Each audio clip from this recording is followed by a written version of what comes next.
Hi people! Good morning beautiful people! So today, dahil hindi pa ako masyadong sanay sa pag-voice over, pagpasensyahan nyo na. For today's video, tayo ay pupunta sa Magat Riverside. So habang kami ay palapit ng palapit, gumaganda ng gumaganda ang daan. So two-way yan, sa pathway tawag dyan yata eh. Kaya pag may nakakasalubong kami, lalo na pag yung four wheels o ganon, ang hassle kasi kailangan mong gumilid dun sa especially pag ikaw ay nasa baba, di syempre ikaw ay mag-a-adjust. Tapos yung paakyat, yun yung sa sentro. So ayan, malapit na kami, andito kami sa I think Pantalan ba tawag dyan? So ayan. Sa totoo lang, ang ganda ng view, napaka-relaxing, tahimik yung lugar. So dahil meron na tayong sasakyan na bangka, may driver na tayo. Yun, pwede na tayong lumarga.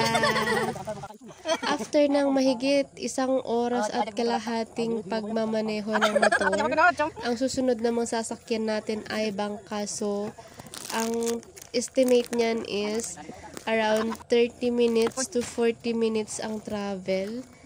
Kasi, bumaba pa kami nag-stop pala kami sa isang part kung saan bumaba may kinuha pala yung konduktor ata tawag dun. So, ayan yung jowa kong pogi. Ayan yung tatay ko. And then, yung asawa ng kapatid ng tatay ko. And then, yung kapatid ko. O si Bigel. Naluto na kayo all. So, habang kami ay nasa bangka, ayan, paalis na yung bangka. Alam niyo yung feeling. Ang sarap sa feeling, no? Kasi nga, nakakasakay ka sa bangkang demotor at the same time, nakakatakot kasi, alam mo, yung yung imagination baka tumaob, ganyan. Tapos, hindi mo alam kung ano yung nasa ilalim ng tubig.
Kung makikita nyo, may motor na bangkang motor na sa lubong, may mga dalang mga mais yan. So sa bangkang motor nila, sinasaka yung kanilang ibebenta, mga mais, pag mag-purchase sila ng mga groceries, lalo na sa mga sari-sari stores, doon nila sinasakay. Hindi, may isa pa dyan, nakita ko.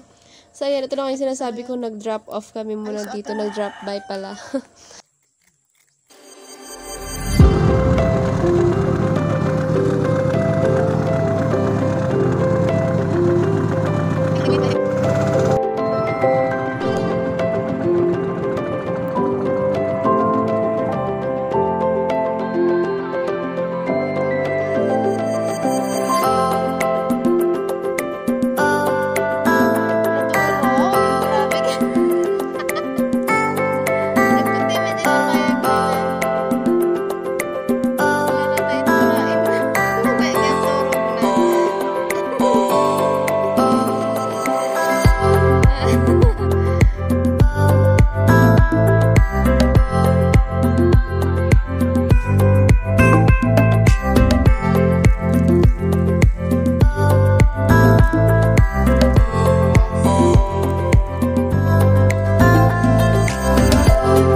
Guys, ang ganda ng lugar na pagtirhan ka. So, the problem is, tubig ka.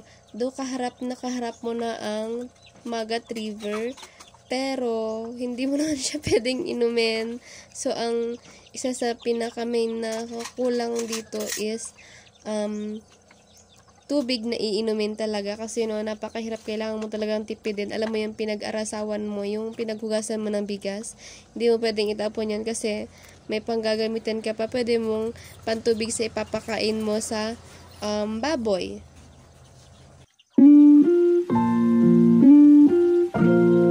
Okay, i-check natin ang baboy kasi kanina pa siya nakahiga. Akala namin nung una patay. Pero gumalaw yung tenga pagkayari.